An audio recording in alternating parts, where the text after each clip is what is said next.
रविवार रोजी विदर्भाचा राजा संतश्रेष्ठ गजानन महाराज यांची पालखी संतनगरीमध्ये जेव्हा दाखल झाली त्यावेळी पालखीचं नगरीच्या प्रमुख द्वारावर स्वागत करण्याकरिता गजानन महाराज इंजिनिअरिंग कॉलेजच्या जवळ मतदारसंघाचे आमदार संजय कुटे उपस्थित होते। प्रथमतः गजानन महाराज संस्थान इंजिनिअरिंग कॉलेज यांच्याकडून गजानन महाराजांच्या पालखीचे पूजन करून महाराजांचे स्वागत करण्यात आले। यावेळी अनेक युवा वर्गांनी मतदारसंघाचे आमदार संजय कुटे यांच्यासोबत सेल्फी काढण्याचा आनंद घेतला। यावेळी विदर्भ न्यूजच्या प्रतिनिधीने त्यांच्याशी बातचीत केली। पाहूया एक विशेष झलक।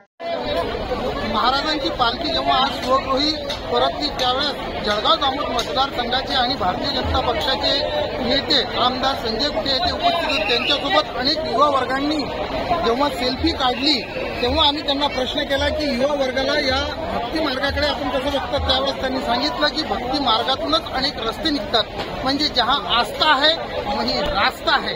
संत गजानन महाराज शेगाव येथील आपली पालखी आज पंढरपूरमधून शेगावमध्ये आलेली आहे आणि खामगावपासून अथांग असा भक्तीचा सागर आणि लोकांची गर्दी हे अवर्णनीय आहे आणि खामगावपासून सगळे पायी चालत येत आहेत आणि मोठा उत्साह आणि आनंद या पालखीच्या सोहळ्यामध्ये हा भाविकांमध्ये दिसून येतो।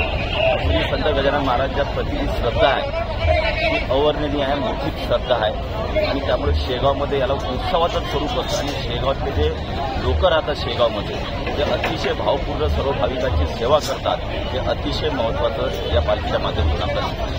एक छोटासा प्रश्न की आज एक आध्यात्मिक वातावरण आम्हाला इथे दिसत आहे, युवा वर्ग तुमच्यासोबत सेल्फी काढण्यात देखील थोडा उत्साह दिसतो, काय असेल सगळं? आज सेल्फी वगैरे हे आमचं रोजच असतं आणि युवा वर्ग तसंही कनेक्ट जास्त असावा हाच आमचा प्रयत्न असतो आणि त्यांच्यासोबत भविष्यातला जो युवा वर्ग आहे त्याला ॲड्रेस करणे आणि चांगला देश बनवणे हेच आमचं कर्तव्य। अजून एक त्याला जोडून प्रश्न की आम्हाला असंख्य युवा डॉक्टर असेल या कसं क्षेत्रातले युवा जास्त या अध्यात्मिकसोबत जोडले गेलेले आहेत, याला कसं पाहता तुम्ही? शेवटी कोणतेही क्षेत्र असो त्याला अध्यात्माची जोड मिळाल्यानंतर त्या क्षेत्रामध्ये तो प्रगती करत असतो, म्हणून सगळ्या क्षेत्रातले लोक या अध्यात्मासोबत आज या देशातल्या जोडल्या जातात। महेंद्र मिश्रा, विदर्भ न्यूज, शेगाव।